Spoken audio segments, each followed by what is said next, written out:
भारत सरकार का ऐतिहासिक फैसला 21 नवंबर 2025 29 लेबर लॉ को बदलकर 4 नए लेबर कोड में लागू किया गया। ये 4 नए लेबर कोड इस प्रकार है। पहला वेजेज कोड, दूसरा इंडस्ट्रियल रिलेशन, तीसरा सोशल सिक्योरिटी, चौथा इंडस्ट्रियल सेफ्टी एंड वेलफेयर। यह चारों कोड के बारे में हम जो भी इम्पोर्टेंस है उसको 1 बाय 1 देखते हैं। चलिए पहला देखते हैं code on wages. Code on wages में फर्स्ट है मिनिमम वेजेज। मिनिमम वेजेज ये कहता है कि अगर सेंट्रल गवर्नमेंट ने एक मिनिमम वेजेज तय करेगी, वो जितना तय करेगी कोई भी स्टेट गवर्नमेंट उससे कम सैलरी नहीं पे करेगी।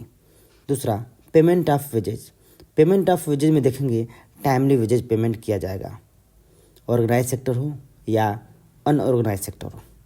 चलिए सेकेंड देखते हैं इंडस्ट्रियल रिलेशन कोड में। इंडस्ट्रियल रिलेशन कोड में फिक्स टर्म एम्प्लॉयमेंट की गारंटी दी गई है। और दूसरा 300 worker now don't require government permission for closure. मतलब ये थोड़ी सी दिक्कत है। 300 वर्कर नाउ डोंट रिक्वायर बोला मतलब पहले क्या था 100 वर्कर क्या था कि कोई भी कंपनी अगर 100 वर्कर तक अगर है तो निकाल सकते हैं, गवर्नमेंट परमिशन लेने की ज़रूरत नहीं है।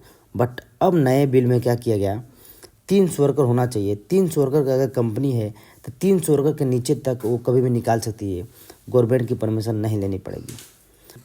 तीसरा देखते हैं code on social security. Code on social security में क्या है EPFO, gratuity and maternity benefit and gig platform worker. Importance इसमें गिग प्लेटफॉर्म वर्कर के लिए जो फर्स्ट टाइम लीगल रिकॉग्निशन किया गया। गिग प्लेटफॉर्म वर्कर वो होते हैं जैसे स्विगी वाले, जोमेटो वाले, ये इनकी कोई फिक्स नहीं रहता है, तो इनको पहली बार क्या किया गया लीगल रिकॉग्निशन किया गया। अब इनको भी PF और इंश्योरेंस की व्यवस्था दी जाएगी। चौथा सेफ्टी एंड वेलफेयर, जिसमें विमेन को ध्यान में रखते हुए बोला गया कि women can work night start with protection. अब रात में भी काम कर सकती हैं प्रोटेक्शन के साथ। चलिए मैं शॉर्ट्स में बताने की कोशिश किया, आपको अच्छा लगा होगा। Thank you.